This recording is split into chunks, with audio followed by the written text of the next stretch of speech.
We are only 10 days away from the Major League Baseball trade deadline. These are going to start happening here very soon. This week, we're going to start seeing some trades. And today, I'm going to focus on teams that are outside the playoff line, on the playoff bubble, perhaps if you might say. 5 teams that should be buying, 5 teams that should be selling. Like I said, these teams are outside the playoff line, just on the playoff bubble, on the outside looking in. Some of these teams got to go for it. Some of these teams got to sell off what they can. Starting off with the buyers list. This is not in any chronological order. Leading off with the team that I think that should be buying this deadline is the Boston Red Sox. And it may come as a surprise to few. Again, there's still 10 days between now and the deadline, but trades will happen leading up to it.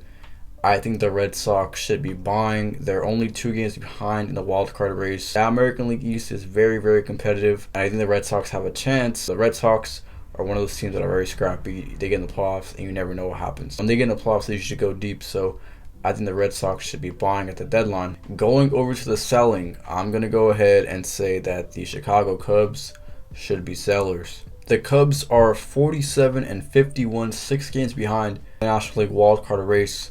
This isn't much of a surprise, but they should definitely be sellers. You know, they have a lot of one-year rental guys. They need to sell what they can and get what they can for what they have. And I think the Cubs are not going to be a playoff team this year. They got to go and retool for next season. Buying at the deadline should be the Cleveland Guardians. The Guardians in that terrible American League Central are still in that division race. They're 3.5 games behind. I think the Twins 4.5 games behind of the wild card. They're right in the playoff mix. They're right there in the race. They should aim for the division. They should be buying again. That division is terrible. If you're that close within striking distance, you should probably be buying. Get some playoff games at home, call it a day, but I think the Guardians should be buying that division. The New York Mets should be selling, and that is no surprise as well. The New York Mets are 7 games behind the wild card race. They are not going to make the playoffs. It has been an abysmal, disappointing season. The Mets have to sell at the deadline. Steve Cohen has a lot of selling to do, a lot of cleaning up to do with that Mets organization. Mets are not going to make the playoffs, and so they should 100% be sellers.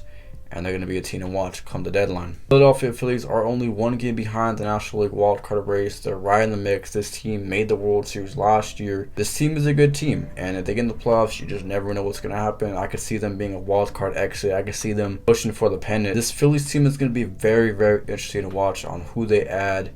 Because they should add. They're going to add, in my opinion. They should add. They have Bryce Harper there for a long time in his prime still, so to speak. The Seattle Mariners have had a disappointing season after making the playoffs last year, snapping their 21-year drought. That was a fun story. They hosted the All-Star game this year, but as far as the actual baseball season as the Seattle Mariners team, they are not playing good baseball. They have not had a good season to this point. That being said, the Seattle Mariners should 100% be sellers and look ahead to next season. It's just not coming together. They're 3.5 games behind the wild card spot. They're 50-48. They're just a middling team. That team should 100% be selling. Miami has lost 8 games in a row. I saw that just now. My jaw dropped. I couldn't believe what I saw. The Marlins have lost 8 games in a row.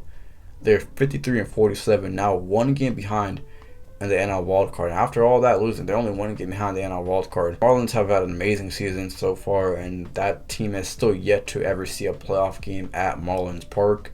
Of course, they made the postseason in 2020, but they have yet to host a playoff game. They got to push for the playoffs here. No matter what, whether they host or they don't host, they got to get in the playoffs, building a winning culture there, and so they 100% should be buying. This is a team I've talked a lot about over the last month, and it's the Anaheim Angels. And the Anaheim Angels are going to be in the sellers list. Pretend to be shocked. They are still in the sellers list. They're hanging around. They're just over 500. 4 games behind. They're at 50-49. But this team they're not going to make the playoffs. They're just not. If Ohtani gets traded, credit to them for making the right move. That'll be a great baseball move for them, but he's not going to get traded, I don't believe. The Angels are not going to make the playoffs either and try to be selling, but don't be surprised if they are buying. San Diego Padres. Now, this was a team that I was kind of leaning towards sell, and they have pieces to sell. And they probably still should sell. Now, these next coming week is going to be huge as far as what they want to do. They're 48-51. They're only 5.5 games behind. They still got to pass up a lot of teams, but 5.5 games, they get hot. They're coming back home. You never know. I think the Padres should look to add. Might as well salvage their season and go for it, make a run,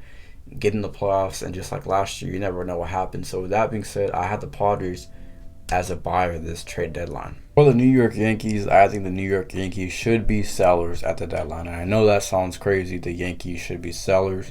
They're probably going to be buyers, let's just be honest. But I believe the Yankees, it's in their best interest to sell at the deadline. This team is not a World Series contender as built.